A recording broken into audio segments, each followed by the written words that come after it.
Dios los bendiga, soy el pastor Gilberto Gutiérrez de la Iglesia Bautista Oreb de México DF. Me da mucho gusto saludarlos en este 26 de abril 2020. Apocalipsis para niños es nuestra serie. Estamos en el devocional número 117.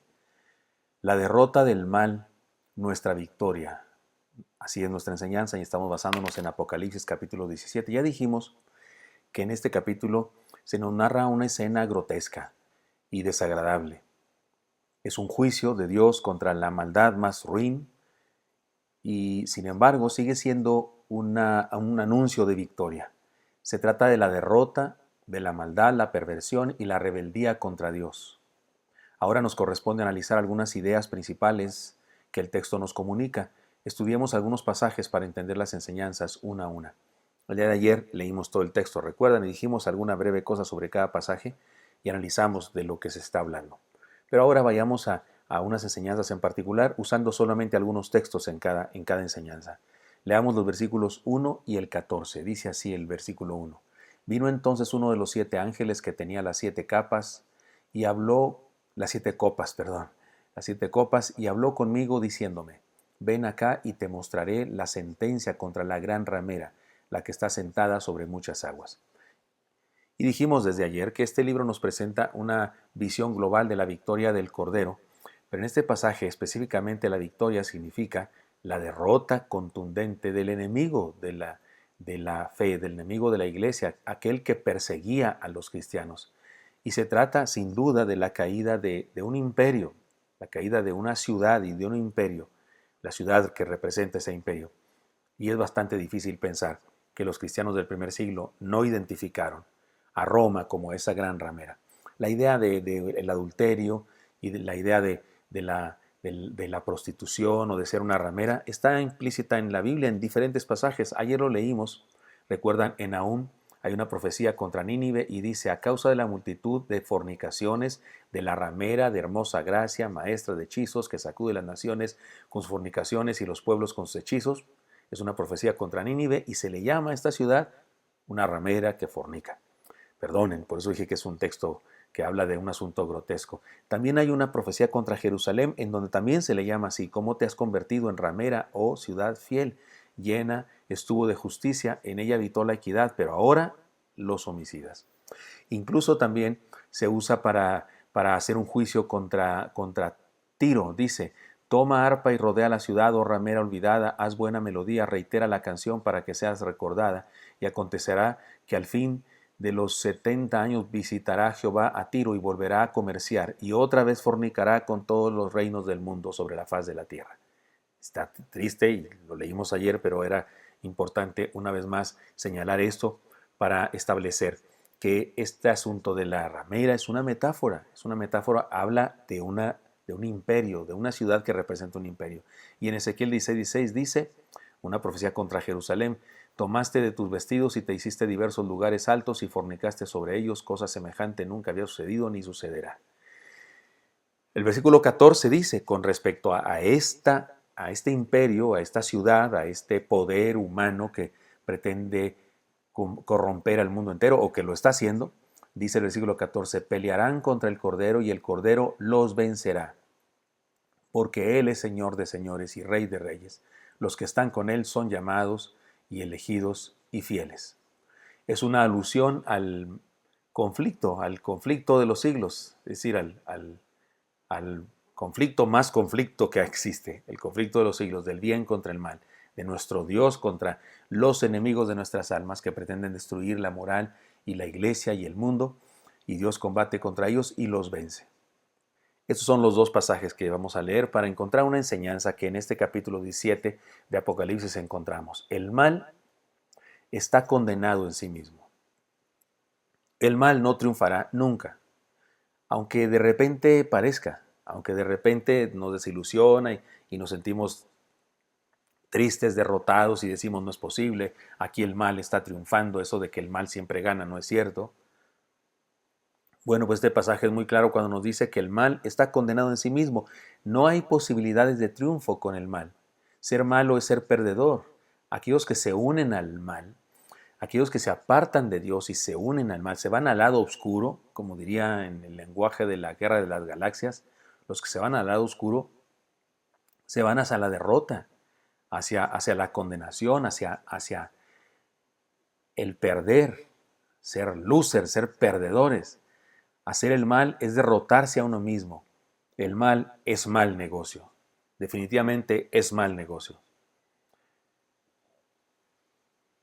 Porque el mal está condenado en sí mismo. Leamos algunos pasajes que ratifican esto y quiero decirles que podría quedarme aquí toda la noche leyendo textos, pero déjenme leer solamente algunos. Por ejemplo, el Salmo 1, versículos 4 al 6. No así los malos, habla de los buenos, de los justos, y luego dice después de ellos, cuando habla cosas buenas de los justos, después dice de los malos. No así los malos, que son como el tamo que arrebata el viento. Por tanto, no se levantarán los malos en el juicio, ni los pecadores en la congregación de los justos, porque Jehová conoce el camino de los justos, mas la senda de los malos perecerá. Cuando se limpiaba el frijol o se limpiaba alguna semilla, trigo, se tomaba en una pala y se aventaba al viento para que el viento al soplar se llevara el tamo, las pequeñas hojitas, y quedara el trigo, que era más pesado que ese tamo. Bueno, así es como el tamo, el malo, es decir, desaparecerá, es decir, se acabará, es decir, no triunfará jamás, es decir, loser, no tendrá éxito jamás. El Salmo 9:17 dice, los malos serán trasladados al Seol, todas las gentes que se olvidan de Dios. ¿Quiere más? También el Isaías 48:22 dice, no hay paz para los malos, dijo Jehová. Otra versión dice, no hay descanso para los impíos, dice Jehová. Malaquías 4:3 dice, hollaréis a los malos, los cuales serán ceniza bajo las plantas de vuestros pies, en el día en que yo actúe, ha dicho Jehová de los ejércitos. Es decir, queridos hermanos, que estar del lado del mal es lo peor que puede hacer un ser humano. No conviene irnos a ese lado, no conviene.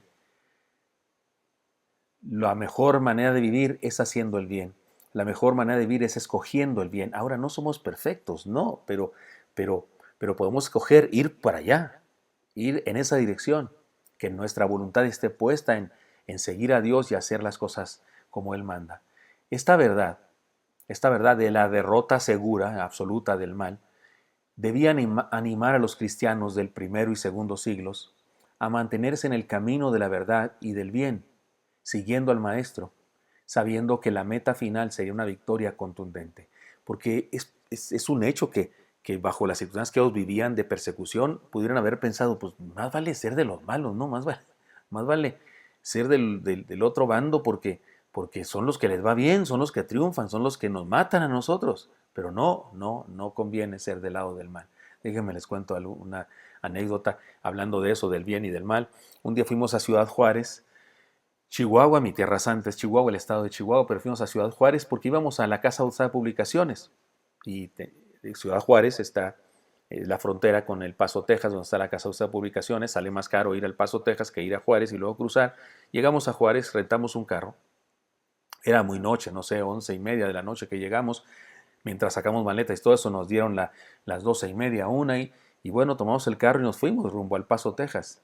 En Ciudad Juárez es una ciudad violenta, en ese momento era más violenta todavía, era la ciudad más violenta del país, y pues yo iba más o menos apurado, rápido, violando las leyes de tránsito con respecto a la velocidad, y me paró un policía de tránsito. ¿Qué pasó, jefe? Me dice, porque así algunos hablan. ¿Qué pasó, jefe? Va muy rápido. Usted va a 140 y aquí debe ir a 80. Dios santo, sí me pasé, ¿verdad? Y me dice, ¿por qué? ¿Cuál es su apuro? Y le digo yo, pues ¿cómo que cuál es mi apuro? Cruzar esta ciudad lo más pronto posible. Quiero estar del otro lado y rentar un hotel porque llevaba hasta la suegra en ese día. Llevaba a mi suegra, a mis 2 hijos, mi esposa. Le dije, lo que quiero es cruzar rápido porque tengo miedo de esta ciudad peligrosa. Y se le ocurre al policía, no sabía que yo soy predicador y que soy apologeta, no sabía, como decía mi suegra, le buscaron la boca a doña Cérvula, porque se le ocurre decirme al policía, no, jefe, el que nada debe, nada teme, me dijo. Oiga, eso primeramente me insultó, porque me está diciendo, usted sí debe algo y por eso tiene miedo. Me dice, no, el que nada debe, nada teme, el que ande en el bien no tiene por qué tener miedo. Y que me pongo y le digo, óigame, señor. Primeramente me está insultando y segundamente, y en segundo lugar, está usted equivocado. Si yo anduviera en el mal, no tendría miedo porque aquí los malos gobiernan. Si yo fuera malo, hasta usted me tenía miedo y no me hubiera detenido, porque aquí los malos son los que controlan la ciudad. Justamente porque ando en el bien, justamente porque no soy malo y soy de los buenos. Le decía yo, es que tengo miedo porque esta ciudad está gobernada por los malos. Así es que no me está diciendo eso. Y allá no quería el queso, lo que quería era salir de la ratonera. El policía me dijo, espéreme, espéreme. Se fue a hablar con el jefe y regresó y me dio los documentos. Me dijo, tenga, váyase, pero váyase despacio, ya no se apure tanto. Oiga, no, no conviene ser de los malos. Ni siquiera en la ciudad en donde gobiernan los malos. No. Si los malos supieran el buen negocio que es ser buenos, serían buenos aunque sea por puro interés, decía el difunto Facundo Cabral. Esta verdad debía animar a los cristianos perseguidos, saber que el mal sería derrotado y los malos serían condenados y que por lo tanto convenía y era correcto seguir siendo del lado del bien, es decir, seguir siguiendo al Señor Jesucristo y procurando hacer su voluntad, siguiendo sus mandamientos. En este capítulo terrible, en este capítulo grotesco que nos habla de un gobierno, una ciudad a la que llama ramera, fornicaria, nos dice, entre otras cosas, extrayendo lo bueno, ¿no? La flor del pantano entre las cosas desagradables que nos cuenta. Este pasaje nos dice que el mal está condenado en sí mismo y más nos valdría no ser parte de esa corriente, de esa cultura. Espero que esto sea útil para usted y me encantaría encontrarle el día de mañana. Hasta pronto.